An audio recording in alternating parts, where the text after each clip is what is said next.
Esse é o Capso e nós vamos falar agora dos hackers que roubaram R$ 1 bilhão de alguns bancos lá no Banco Central, né? É um assunto que já está correndo há alguns dias. Eu tenho falado sobre esse assunto lá no meu canal Safe Source. Para quem não sabe, eu tenho um canal só sobre segurança da informação, porque essa é minha área de origem. Minha vida inteira eu trabalhei com segurança da informação, com avaliação de sistemas e coisa e tal, então eu tenho um canal só sobre isso. E aí eu tenho tratado esse assunto aqui lá naquele canal. Já fiz vários vídeos sobre esse caso aqui.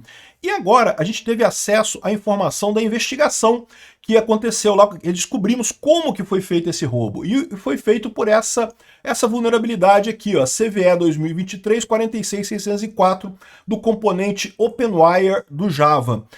Então, se você quer um detalhamento técnico de como é que foi feita essa exploração, vai ter um vídeo lá no meu canal Safe Source. Amanhã cedo ele vai ficar público, ele já está disponível para quem é assinante do meu canal, vai ficar público amanhã na parte da manhã. E eu já tenho outros 2 vídeos lá no meu canal também sobre esse assunto, eu vou deixar os links aqui na descrição. Se você quiser me seguir por lá também, eu ficaria muito satisfeito de ter vocês lá no canal sobre segurança da informação. Embora seja um canal mais técnico, eu busco fazer a coisa num grau mais para o povo em geral, né, sem muita mistificação. A gente entra um pouco mais em detalhes técnicos, mas não tanto assim, né? Enfim, mas o que eu quero falar aqui é que a beleza da coisa foi a seguinte: sabe quem é que descobriu quando foi esse roubo aqui? Foi justamente uma empresa, uma corretora brasileira de bitcoins, porque esse pessoal tentou transformar o negócio em bitcoins.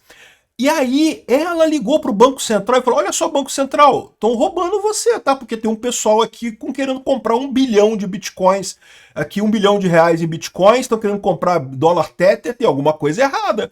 Te hackearam o Banco Central.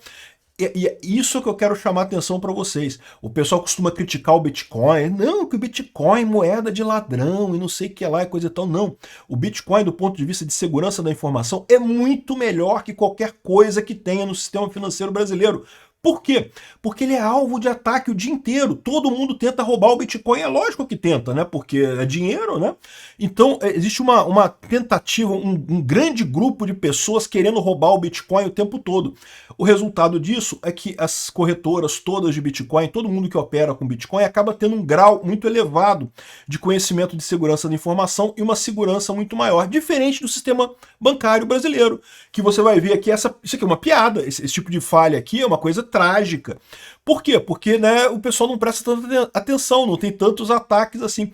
Para pensar, roubaram R$ 1 bilhão e o Banco Central nem percebeu, não se tocou. Não percebeu. A empresa não se tocou, a CIM não se tocou. O banco, que foi o principal roubado lá, o tal do BMP, também foi roubado e não percebeu que estava sendo roubado. Foi a empresa de corretora aqui que virou para ele e falou: olha só, deu alguma coisa ruim aí, porque estão tentando transformar isso tudo em Bitcoin. E aí que descobriram esse problema todo aqui. Vamos falar um pouco sobre o problema aqui, mas eu falo em mais detalhes lá no meu canal Safe Source. Eu vou deixar os links dos vídeos aqui na descrição de cá. E eu vou falar também sobre a Coinex. Eu sou embaixador da Coinex. A Coinex é uma corretora que permite também você comprar bitcoins, comprar dólar Tether. Então eu vou deixar também o link da Coinex aqui na descrição, mas vou falar mais sobre a Coinex no final do vídeo, tá? Essa notícia foi sugerida por o Peter, viu Peter entrando no Cine Iris, Fala Mais Lula e várias outras pessoas. Obrigado aí ao pessoal que sugeriu notícias lá no nosso site, no visãolibertaria.com, e obrigado a você que está assistindo o nosso vídeo. Se você gosta do nosso conteúdo, por favor, deixe o seu like, se inscreva aqui no canal, né? Pois bem, polícia investiga invasão hacker a empresas conectadas no Banco Central. Então, de novo, em detalhes técnicos, vai estar lá no meu canal Safe Source. O que eu vou falar aqui é: o Pix funciona no Banco Central. Então, os bancos, para você usar, quando você usa no seu banco ali, ele acessa uma API, que é uma interface que o Banco Central disponibiliza para os bancos comunicarem entre si e fazerem as transações do Pix, né? Mas essa API do Banco Central, ela é muito complexa. Existe uma série de requisitos de segurança para você conseguir conectar lá. Então, tem uma empresa chamada CIM que ela terceiriza esse trabalho, é o chamado Bank as a Service. Então ela é um banco, então ela tem a interface com o Banco Central, e se você tem uma fintech pequena, não justifica para você implementar todas as medidas de segurança do seu lado para comunicar direto com o Banco Central. Ao invés disso, você contrata a CIM e você usa a API da CIM, que é mais simplesinho, e você já está lá no Banco Central É mais rápido o processo. Os grandes bancos, eles têm interface direto com o Banco Central, mas algumas fintechs usam a CIM para fazer esse tipo de coisa e foram justamente elas que foram atacadas, a CIM que foi atacada, e daí conseguiram roubar dinheiro desse pessoal, né? A falha em si foi uma falha meio primária, né? Você está vendo aqui, é um CVE 2023 46604, que é uma falha do componente Java chamado OpenWire, mas como vocês podem ver pelo número, é uma falha que existe desde 2023, ou seja, tem 2 anos essa falha, né? E isso é o outro problema. Vocês já devem ter visto o pessoal falando aqui, algumas pessoas falando que roubaram 400 milhões de reais, outras que roubaram 1 milhão, outras que roubaram 3 bilhões. O fato é, eles não sabem quanto foi roubado ainda, estão investigando quanto foi roubado. Sabe por quê? Porque esse pessoal invadiu usando essa falha, que é uma falha crítica. Aqui, olha só.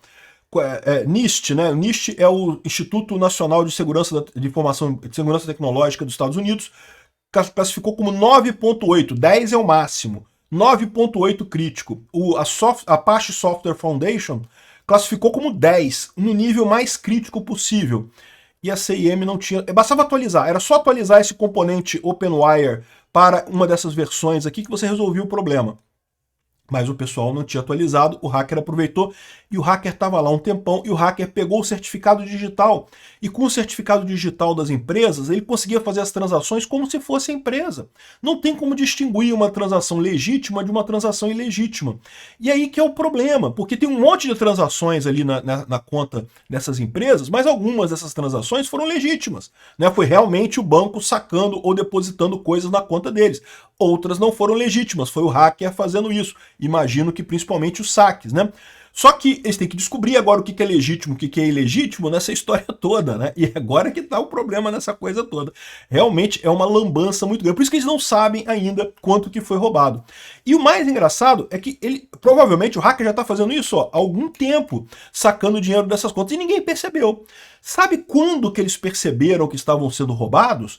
Quando o hacker pegou 1 bilhão dessa BMP, que é a empresa que foi que mais perdeu nessa história, mas nem tanto.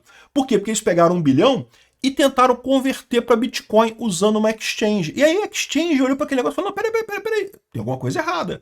Aí a exchange ligou para o Banco Central e falou, ô meu amigo do Banco Central, vocês estão ligados que houve um hacking aí no sistema de vocês, que roubaram aí 1 bilhão de reais aí de algum banco, aí de alguma coisa, estão tentando comprar Bitcoin? Ou seja, presta atenção, isso é muito importante.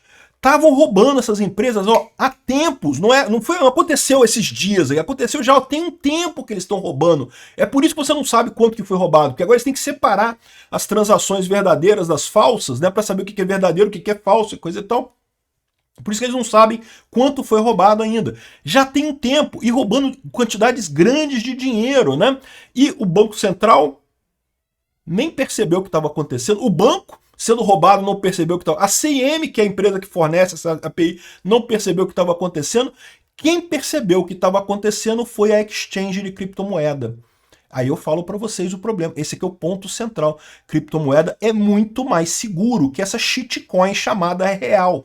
Real, esse sistema financeiro brasileiro. Houve uma época que o pessoal criticava assim, não porque as criptomoedas gastam muita energia, que é um absurdo você ter o Bitcoin que gasta energia para o Bitcoin funcionar. Olha só, o sistema financeiro brasileiro gasta muito mais energia que o Bitcoin e é um lixo de segurança. Você tem uma shitcoin chamada real, que é um papelzinho colorido, lastreado em honestidade de político, que é um lixo de segurança. O Bitcoin, é verdade, o Bitcoin gasta energia. Assim, tudo que você faz na vida, você gasta energia. O Bitcoin, ele gasta energia para prover um serviço de segurança para as pessoas. E justamente, repara como é que é muito melhor. Foi o Bitcoin que alertou o Banco Central do problema do roubo. Se não fosse o Bitcoin, é capaz do pessoal estar roubando até agora, feliz da vida, tirando dinheiro do banco, tirando dinheiro... E veja, é importante notar isso, tá? Não foram pessoas que foram roubadas, foram os bancos que foram roubados. Os bancos, quando operam no Pix, eles são obrigados a manter uma conta de lastro lá no Banco Central, uma conta de segurança lá no Banco Central, tipo um depósito de garantia, né? Então, foi esse dinheiro que foi roubado. Os clientes dos bancos não foram roubados, ninguém vai perder dinheiro com isso. Agora, não deixa de ser arriscado. Se eles ficassem roubando por muito tempo, poderia quebrar o banco. E se quebrar o banco, né, arrisca as pessoas todas que têm contas nesse banco ficarem sem dinheiro.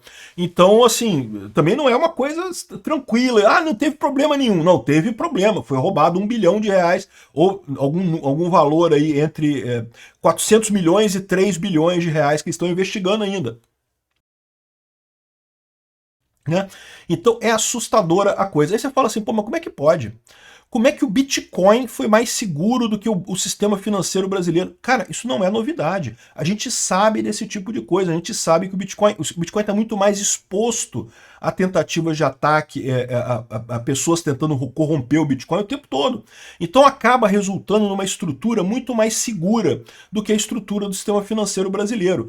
A shitcoin do real, né, a shitcoin do dólar, essas shitcoins estatais que tem por aí, elas todas é que são inseguras pra caramba. E não é à toa que às vezes o pessoal fala assim, não, porque os Bitcoin eles usam para crime. E aliás, tem gente querendo fazer leis para proibir o Bitcoin ou para limitar o Bitcoin, não sei o que lá, dizendo que o Bitcoin é usado pelo crime. Meu amigo, o real é muito mais usado pelo crime do que o Bitcoin. O dólar é a moeda preferida do crime no mundo inteiro, bicho. E a Bitcoin não é nada. O Bitcoin tá. O pessoal não consegue fazer as coisas com. Não consegue fazer esses golpes grandes que o Bitcoin tentaram e não conseguiram. Presta atenção. Foi o Bitcoin que gerou o alerta. Foi uma corretora de Bitcoin que avisou que, olha só, deu ruim, roubaram você aí, Banco Central. Se liga aí, ó, acende o alerta aí. Tava a CNM, não viu nada acontecer, roubaram, não viu nada acontecer.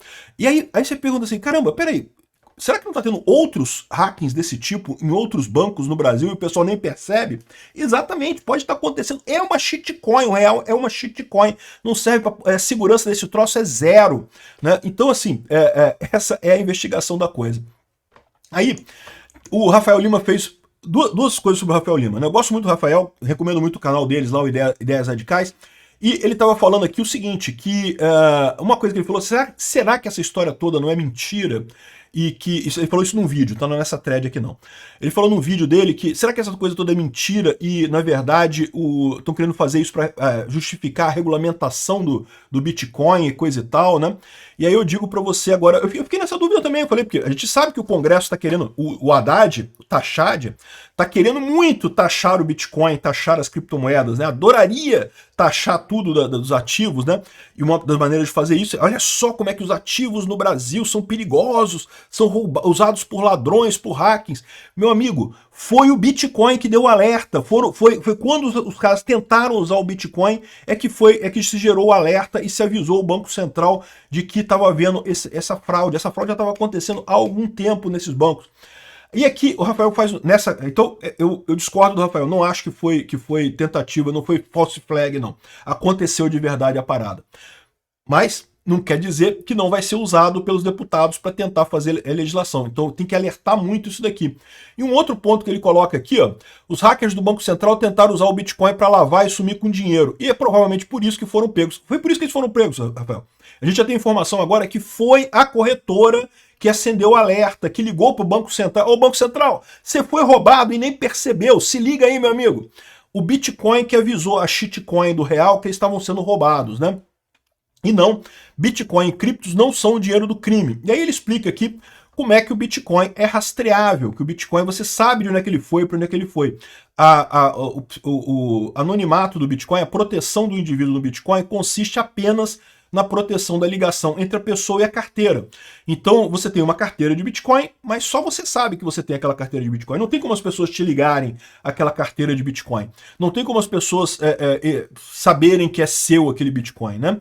E aí, ele explica aqui que comprar volume significativo de Bitcoin em exchange exige verificação de identidade, prova da origem do dinheiro, o que é verdade, foi isso que pegou, foi isso que o pessoal achou estranho. Se você tentar comprar um valor expressivo, 10 mil, 20 mil reais ou mais, vão pedir dados e coisa e tal, e de fato as corretoras fazem isso, todas elas fazem isso. Mas é só usar laranja, terceiros e coisa e tal. É muito mais complicado fazer isso. Como é que você faz 1 bilhão de laranjas aí para poder varrer isso aí? Se você considerar que cada laranja poderia trocar 10 mil reais sem ter muita verificação, muita encheção de saco, o que já é pouco provável, você precisaria de 100 mil laranjas para fazer isso. É gente para 100 mil pessoas, é gente pra caramba, né? Além disso, você tem o rastreamento, né? Todas as polícias do mundo fazem rastreamento de Bitcoin e coisa e tal para identificar o coisa. Agora, qual que é o problema? Aí muita gente fala assim, pô, então quer dizer que o Bitcoin não ajuda em nada. Então, se você quiser sonegar dinheiro, se você quiser evitar o governo e coisa e tal, o Bitcoin então não serve para nada. Não, o Bitcoin serve. Por quê? Porque você não tem a ligação daquela carteira com a pessoa. A menos que você faça a ligação mandando o seu Bitcoin para uma corretora, enquanto você está no mundo Bitcoin, ninguém tem como te ligar o Bitcoin àquilo. A não ser no momento que você liga com a corretora e você tenta transformar em moeda estatal. Aí eles podem te pegar exatamente nesse ponto, né? Então ele fala aqui as coisas todas. Mas aí vem a questão, o pessoal logo lembra da Monero, né? Fala, ai, mas então se isso daqui é assim, então para que serve o Bitcoin? Não serve para nada. Vamos fazer Monero. O pessoal tá falando aqui, ó. Já ouviu falar da Monero? A Monero é uma moeda que ela é totalmente anônima. As transações não são registradas, não tem como rastrear as transações na Monero, né? O Bitcoin também tem um negócio chamado CoinJoin. A Wasabi Wallet é um desses dispositivos, é um mecanismo que você permite você misturar o seu Bitcoin com o Bitcoin de outras pessoas, de forma que o Estado não tem como rastrear o seu Bitcoin ali. Mas a Monero faz isso para tudo quanto é transação, então você não tem nenhuma rastreabilidade aqui. Só que qual que é o problema? Isso, quando foi proposto o Bitcoin, todas essas características da Monero foram discutidas pelo Satoshi Nakamoto e outras pessoas lá na lista de discussão. E chegaram à conclusão que não era viável usar uma estrutura como Monero exatamente por dois motivos. Primeiro motivo, pela questão de que você teria dificuldade de identificar se alguém fraudar a rede, né? Hoje a gente entende que a rede do Bitcoin é muito estável, que não tem como você criar moeda do nada, né? Mas já houve um bug de inflação no Bitcoin, logo no início do Bitcoin. Eu falo sobre esse bug também lá no canal SafeSource. E você foi identificado rapidamente, justamente porque você tem toda a rastreabilidade. Na Monero, seria difícil você rastrear esse tipo de problema, né? E isso é um problema que eles optaram por manter isso daí. E o outro problema é justamente a questão de que todo mundo sabia que quando essas criptomoedas fizessem sucesso, o Estado iria atrás dela, iria correr atrás dela e tentar abafar a coisa toda. E a aposta do Bitcoin foi justamente ficar no limiar da legalidade. Por isso daí. Tanto que muitos estados proíbem a Monero, muitas exchanges proíbem as moedas de privacidade por conta disso. O Bitcoin tem menos problema, né? Mas é lógico, a principal vantagem do Bitcoin é justamente ele ter uma grande liquidez. O Bitcoin, de todas as criptomoedas, é o mais líquido, é o que você consegue transacionar, comprar e vender com mais facilidade. Todas as outras shitcoins, Monero, Ethereum, essas coisas todas, isso é tudo shitcoin, isso tudo não serve para nada. Por quê? Porque justamente você não tem a mesma liquidez que o Bitcoin. O Bitcoin tem o fator network, tem o fator de que já tem tanta gente no Bitcoin que se torna a prova de ataques agora. E se você quer experimentar Bitcoin, eu recomendo que você experimente, não tenha medo. Você pode comprar aqui, ó. Eu sou o embaixador da Coinex no Brasil, um dos embaixadores da Coinex no Brasil, e se você se inscrever na Coinex pelo link que está aqui na descrição desse vídeo, eu ainda ganho um caraminguá ainda quando você se inscrever lá, né? E aí você pode vir aqui, ó, aqui é a carteira da Coinex, você pode comprar criptomoeda através de peer-to-peer, porque lembra, a Coinex ela fica lá em Hong Kong, então ela não tem que prestar contas diretamente para a Receita Federal aqui no Brasil, então você consegue comprar a sua criptomoeda aqui. Ah, Peter, mas você falou que tem tudo rastreado, então eles vão rastrear a minha ligação com isso daí. Não, não é rastreado se você tiver uma carteira sua própria. Você compra aqui, transforma o seu reais em Bitcoin e transfere para a sua carteira privada, a sua carteira de autorregulação, a sua carteira de autocustódia, que é uma carteira no seu celular ou na sua máquina, né? Então tem aqui comprar peer-to-peer ou então através de terceiros aqui. Eu tenho usado a Simplex, aceita Pix, você pode pagar com muita facilidade, funciona muito bem. Então funciona muito. Tem um vídeo meu aqui no canal em que eu detalho como usar esse sistema todo aqui da Coinex. Funciona muito bem. A grande vantagem é essa. Aqui no Brasil, por mais que esse caso mostre como o Bitcoin é mais seguro, é mais impermeável a ladrões do que o sistema financeiro brasileiro, é lógico que mais dia menos dia o Congresso brasileiro vai aprovar alguma regulamentação maluca proibindo você de ter bitcoins e coisa e tal.